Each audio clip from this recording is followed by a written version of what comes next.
In this episode, we will cover Peter Zeihan's 7 reasons that Mexico could bring a war to the United States of America based on my interviews with Peter Zeihan, his first book, The Accidental Superpower, and his updated edition, The Accidental Superpower 10 Years On. Reason number 1 is failed geography. From Zeihan's point of view, every nation is defined by its geography. And, as discussed in the episode on Canada, often the most useful geographic features are rivers. Unfortunately for Mexico, the country lacks navigable rivers. So Mexico is playing a difficult hand from the start. Additionally, much of the country is hot jungle, so hot that it takes a toll on roads and other infrastructure that might be used to offset the lack of rivers. The solution is to go up in altitude and set population centers at high elevation with cooler temperatures. And Mexico has mountains to do this, but that can create new problems.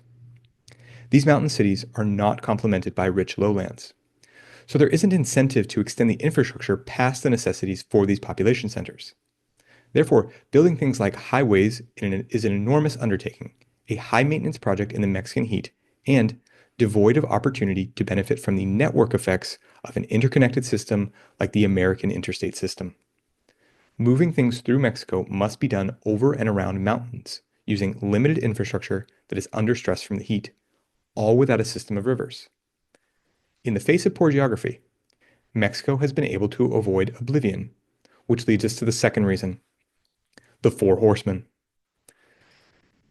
Despite its geography, Mexico has managed to find ways to turn weaknesses into attractive features for partnership with the United States. The features that will continue to connect Mexico to the US are as follows. 1. Labor costs. Zeihan writes that from 2002 to 2014, Chinese labor costs increased by a factor of 6. And compared to China, Mexico is dramatically more accessible for transport to the US. So there is a case for labor cost-driven movement of business from China to Mexico. 2. Shale and electricity. The surplus of American shale natural gas is always looking for a market. The opportunity to support businesses in Mexico by exporting American natural gas to generate electricity creates a virtuous cycle. Mexico gets natural gas for reliable electricity. Electricity supports industry in Mexico, and strong industry demands more natural gas for reliable electricity. Horseman number 3 is demography. At the time of publication, the Accidental Superpower's Mexican demography chart was a beautiful pyramid. Their population stacked up for sustained consumption-led growth and foreign direct investment-led growth. Horseman number 4 is the drug war. It's strange that the drug war may be helping Mexico's economy. This economy thrives when labor costs are low, and Zeihan claims that the violence of the drug war has actually kept labor costs down, making the economics of Mexican-American integration very attractive. And this connection to the US makes Mexico attractive for foreign direct investment. This is the bizarre reality of the Mexican drug war and the global incentive to keep this war going. Reason number 3 is the border. Many people think of the US-Mexico border as a lawless wasteland that needs to be blocked off. However, this image neglects the tremendous value of the permeable relationship between the US and Mexico. In 2014, Zeihan predicted that Mexico would become the United States' greatest ever economic partner. He considered the bilateral energy relationship of American natural gas exported to Mexico while Mexican crude is shipped north. He pointed out the trade partnerships, the millions of legal immigrants, and the opportunities for economic integration due to the relatively low cost of Mexican labor compared to the rising cost of American labor. If you'd like to know how Zeihan's prediction has played out, you can watch my episode on modern manufacturing in the Texas-Mexico axis using the link in the description. Despite the value of movement across the border, can it be effectively secured? It's 2,000 miles long. Mexico can't secure it by themselves. And American policy on deportation is probably not as intimidating as the poverty and danger that people who cross the border are fleeing in the first place. So, regardless of the energy, trade, labor, or legal arguments regarding the border, it's unlikely that the border will be effectively secured in the near future. Reason number 4 is that this war is different. Zeihan compares the modern drug war to the drug war of the 20th century, portrayed in TV shows like Miami Vice. But the days of Miami Vice are gone. Miami is a port city, And one of the themes of Peter's writing is the valuable efficiency of transport over water. And it makes sense that transporting drugs over water is attractive for a business that wants to keep its prices down. The thing is, America is a maritime power and highly successful at patrolling the coastlines. I've personally flown an aircraft for the United States Coast Guard, and their operators and equipment are extremely effective. So, transport over water is a high risk operation for the drug business.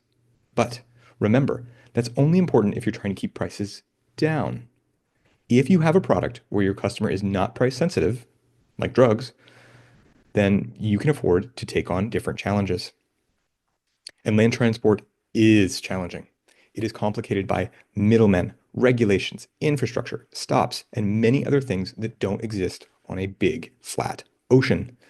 And this means the shippers become involved in a process that can hit bottlenecks, such as a border crossing, where competition for the route will erupt. This competition drives up costs, making for a lot of money needed and potentially available in the drug business. This makes large, well-funded drug organizations inevitable. These organizations have a lot to fight over, so they will function like a highly competitive business in three ways. A, they will diversify horizontally by engaging in similar activities such as robbery, cargo theft, kidnapping, and transporting other forms of drugs. B, they will diversify up the supply chain. Cartels will pursue control of drug production. In cocaine, that means penetrating systems in countries like Colombia, Peru, and Bolivia. C, they will expand down the supply chain. Cartels will seek to influence the American drug distribution networks. Where they go, so goes the competition. The violent conflicts between cartels and American gangs are discussed in more detail in the 10 Years On edition of The Accidental Superpower. You can get the book using the link in the description. Examine this shift from Miami Vice style maritime drugs transport to Sicario style land transport, and you will see a very different drug war. But who will the cartels recruit to work in their criminal organizations? That leads us to reason number 5. Illegal immigrants. The nexus between illegal immigrants and illegal drugs may be different than you think. When illegals don't have access to banking systems, they operate in a cash economy. When they are robbed, they are less likely to report crimes for fear of being discovered themselves. This makes illegals extremely vulnerable and extremely attractive targets for robberies and can leave them poor. Peter Zeihan points out that Mexican and Central American illegals exist in areas for people who live outside of normal social support networks. These areas are known as ghettos. These ghettos are normalized in America as large communities in major cities that live outside of the protection of law enforcement because policing is less effective without local participation and without financial monitoring because there are no banking data on these people. In these ghettos, the illegals speak the same language as cartel members, and they are vulnerable targets for recruitment into the drug industry. These recruits give the cartels a network of people inside US borders.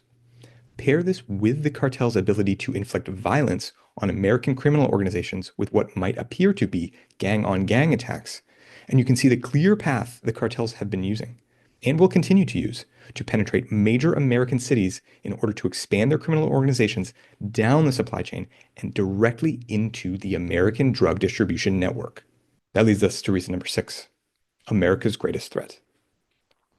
The Mexican drug war is already here in the United States. Zeihan proposes that the solution could be in legalization. No, not legalization of drugs.